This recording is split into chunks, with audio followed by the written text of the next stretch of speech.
Bienvenidos al programa UDE@ ofrecido por la Universidad de Antioquia a través de la Facultad de Ingeniería. Vimos en el módulo anterior los segmentos y las operaciones que podíamos hacer con las medidas de los segmentos. Esos conceptos se pueden extender a los ángulos.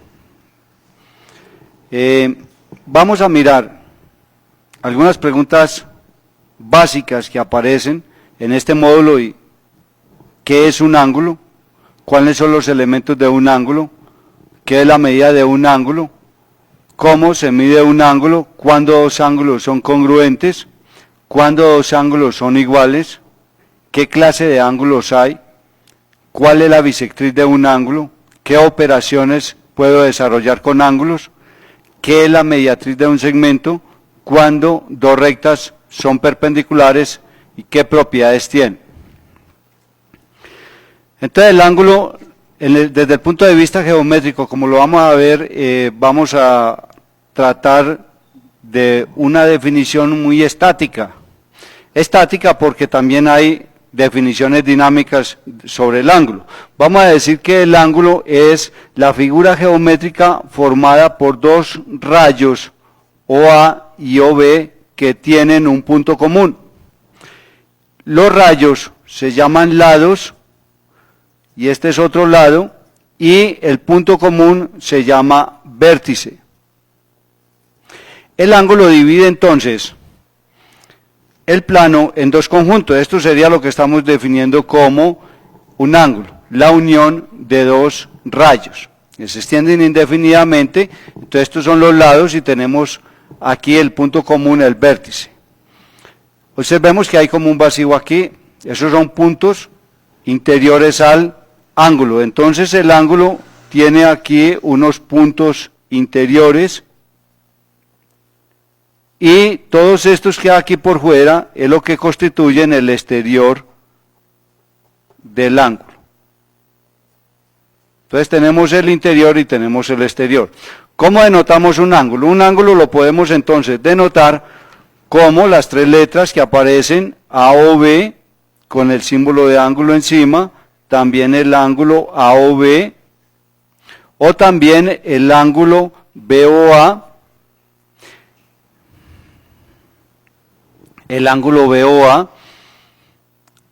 o también el ángulo BOA. Bien sea el símbolo antes o después, lo que importa es que la letra que va en el centro sea la que corresponda al vértice. También se puede definir dinámicamente como el conjunto de puntos del plano barridos por el rayo OA cuando gira alrededor de su punto inicial. Entonces hablamos de un lado inicial y hablamos de un lado final. Lógicamente, como hay una rotación incluida, hay un sentido que puede ser positivo o negativo de acuerdo al sentido trigonométrico. En el sentido positivo, contrario a las manecillas del reloj, y en el mismo sentido de las manecillas del reloj, entonces sería negativo. No vamos a considerar esto porque no vamos a trabajar con ángulos orientados. Por eso nos quedamos aquí con la definición estática. Ahora, es posible que la unión se haga de esta manera, que nosotros unamos los dos rayos, los unamos de esta manera, entonces vamos a obtener lo que se llama un ángulo rectilíneo. O también la unión puede ser de esta manera y vamos a obtener lo que se llama un ángulo nulo. Gráficamente sería esto. Nosotros podemos tener aquí O, A, B, y entonces esto sería lo que se llama el ángulo rectilíneo. Pero cuando los dos nos dan una figura cerrada, OA y OB, entonces aquí tendríamos el ángulo AOB como el ángulo nulo. Y el ángulo rectilíneo aquí, el ángulo AOB rectilíneo. ¿Qué es la medida de un ángulo? Vamos a decir que la medida de un ángulo, digamos, es la abertura que hay o que separa la separación de los dos lados del mismo. Si hablamos de la abertura, sería la abertura o qué tan separados están los dos lados. En trigonometría y en la misma geometría se definen unas unidades de medida así no hayamos visto todavía circunferencia, vamos a considerar que el grado es una unidad de medida y que equivale a una 360ª parte de una circunferencia. Tenemos entonces que la medida de un ángulo AOB siempre en geometría la vamos a considerar como una cantidad real entre 0 y 180 grados. El ángulo rectilíneo o el ángulo llano va a tener una medida de 180 grados, mientras que el ángulo nulo va a tener una medida de 0 grados.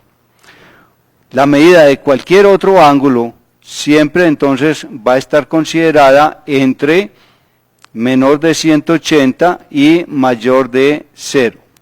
¿Qué propiedades tiene esta medida? Tiene las siguientes propiedades. Una propiedad es, primero, entonces, que la medida del ángulo AOB es 0 si el ángulo AOB es nulo. La medida del ángulo AOB es igual a 180 si el ángulo AOB es rectilíneo o es llano. También tenemos que si el punto D pertenece al interior del ángulo AOB, entonces la medida del ángulo AOB es igual a la medida del ángulo AOD más la medida del ángulo DOB. Gráficamente sería esto. Si tenemos aquí el ángulo AOB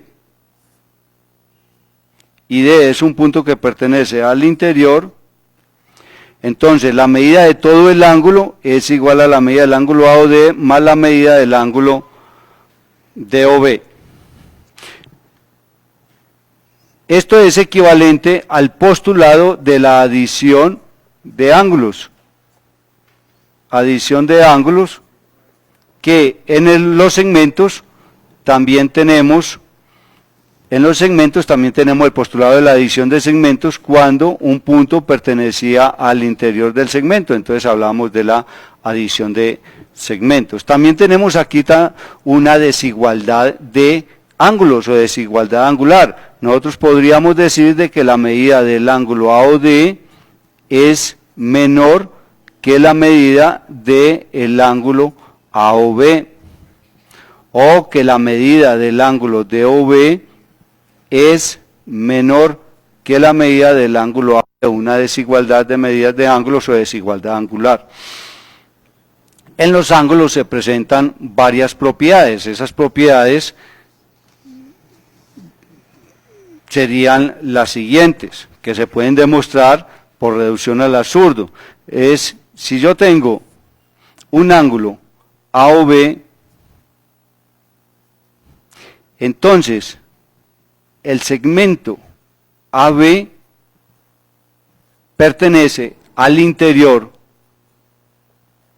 del ángulo AOB. Sí. Tenemos por acá un punto P,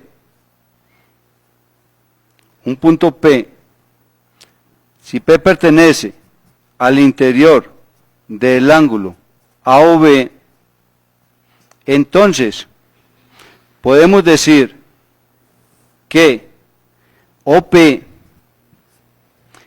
está incluido en el interior del ángulo AOB. Y una combinación de estas dos nos da, si este es un punto R, que si AB es una secante,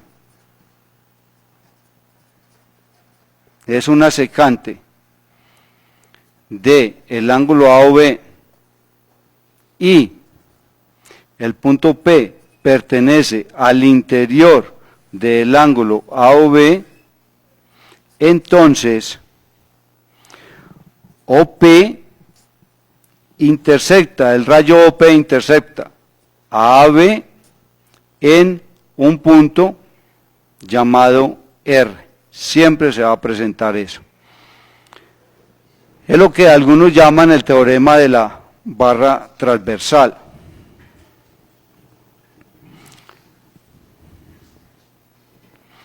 Hablábamos en los segmentos del postulado de la construcción de segmentos. Aquí podemos hablar del postulado de la construcción de ángulos. ¿Qué nos dice el postulado de la construcción de ángulos?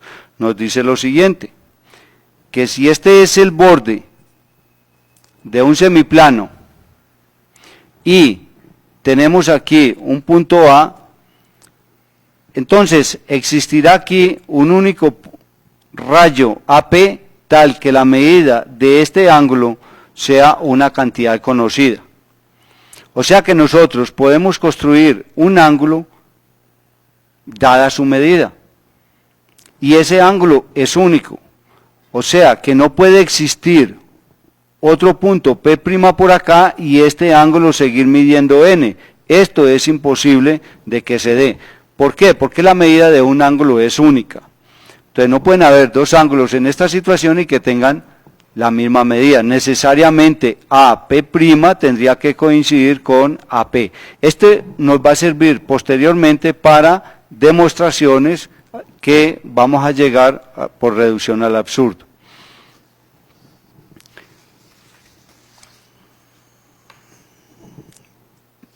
Tenemos también adiciones de ángulos. Adición de ángulos.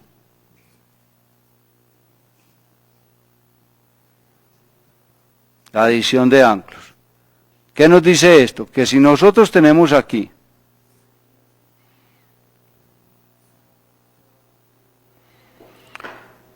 dos ángulos, similar a los de los segmentos, si tenemos aquí D, E, F, H, y tenemos aquí A, O, B y C. Entonces, si este ángulo es congruente con este, y este ángulo es congruente con este, entonces nosotros podemos decir que todo este ángulo grande va a ser congruente con todo este ángulo grande. Es equivalente a la adición de segmentos que habíamos visto allá. Y también podemos tener una sustracción de segmentos. Sustracción de segmentos. Perdón, de ángulos. Equivalente a la sustracción de segmentos que teníamos en el módulo anterior. Y es que si nosotros tenemos dos ángulos grandes que son congruentes y le vamos a quitar ángulos que son congruentes, entonces estos ángulos que me quedan aquí van a ser también congruentes. Una nomenclatura que es muy común en los ángulos es la notación con letras griegas, porque la notación con letras griegas nos permite trabajar rápidamente con dos situaciones. Si nosotros tenemos este ángulo, el ángulo AOB, y vamos a trabajar con notación griega, entonces podemos decir que el ángulo AOB es idénticamente igual al ángulo alfa. Y esto lo usamos cuando nos referimos a la figura como tal. Pero en lugar de trabajar con la medida del ángulo AOB, observen que es más fácil, es más simple uno trabajar con la notación de alfa. Así que si este ángulo mide 30 grados, es más fácil o más simple uno escribir aquí alfa igual a 30 grados. Entonces eso facilita mucho las operaciones entre los ángulos, sobre todo para los cálculos numéricos. La congruencia. ¿Qué habíamos dicho en la congruencia de segmentos? Que dos segmentos eran congruentes y solo si tenían igual medida. Lo mismo vamos a decir aquí de los ángulos. Vamos a decir que un ángulo alfa es congruente con un ángulo beta si solo si el ángulo alfa tiene una medida igual a la del ángulo beta y la denotamos de esta manera. Si tenemos un ángulo alfa y tenemos un ángulo beta, entonces primero ellos van a llevar el mismo símbolo y vamos a decir que los dos ángulos son congruentes. Cuando nos referimos a la congruencia nos estamos refiriendo a la figura y esto nos estamos refiriendo a la medida, entonces es un valor entre 0 y 180. ¿Qué propiedades tiene la congruencia? La congruencia tiene las mismas propiedades que tenía la congruencia de segmentos. Esas propiedades son las siguientes, de que todo ángulo A o B es congruente consigo mismo, con A o B, que es la propiedad reflexiva, que no importa el orden en el cual yo los enuncie, que si A o B es congruente con el ángulo CDE, entonces el ángulo CDE es congruente con el ángulo AOB. Y la transitiva, si yo tengo un ángulo alfa congruente con un ángulo beta y beta, el ángulo beta es congruente con un ángulo teta, entonces el ángulo alfa es congruente con el ángulo teta. La propiedad transitiva, lo mismo que se da en los segmentos. ¿Y cuándo dos ángulos entonces serían iguales? Cuando un ángulo alfa sería igual a un ángulo teta. De acuerdo con la definición que venimos manejando, decimos que el ángulo alfa es igual al ángulo teta cuando ellos coinciden en todos sus puntos, o sea, cuando es el mismo ángulo. Así que nosotros podemos decir AOBCD, podemos decir que el ángulo AOB es igual al ángulo DOB es igual al ángulo COA. De lo que nos interesa es el vértice, no la primera y la tercera letra. Eso con respecto a las igualdades de los ángulos. Es la misma diferencia que hay entre igualdad de segmentos, congruencia de segmentos y la medida de los segmentos. Eso se cumple también, se hace extensiva a lo de los ángulos. Así como en los segmentos se definía el punto medio de un segmento, vamos a definir aquí digamos, la mitad del ángulo, o sea, vamos a definir el concepto de bisectriz. ¿Qué es la bisectriz de un ángulo? Vamos a decir que sea de un punto interior, al ángulo AOB. Entonces decimos que la semirrecta OD,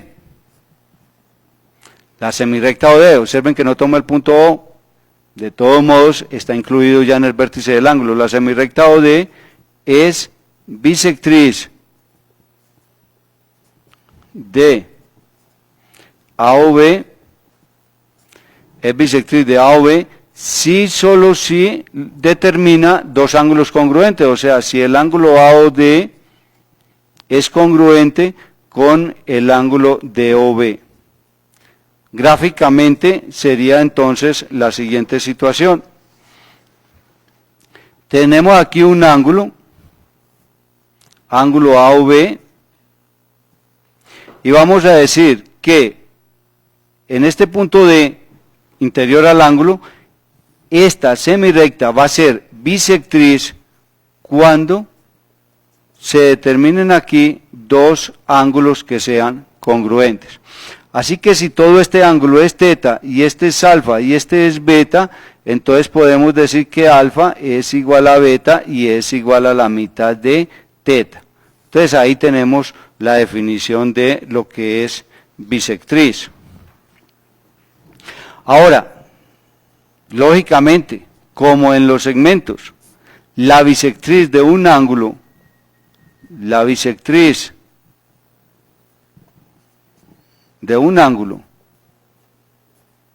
es única. O sea, un ángulo no puede tener dos bisectrices. ¿Cómo se demostraría esto? Se demuestra de la misma forma que se demuestra el punto medio de un segmento. Se supone que hay otra bisectriz, se llega a una contradicción con el postulado de la construcción de ángulos, y con eso entonces se afirmaría de que o las dos bisectrices coinciden o que la bisectriz es única. Con esto entonces damos por terminada la primera parte de este segmento, de este módulo 9 sobre ángulos, y en la próxima parte vamos a ver entonces las clases de ángulos y las definiciones de rectas perpendiculares y qué propiedades tienen.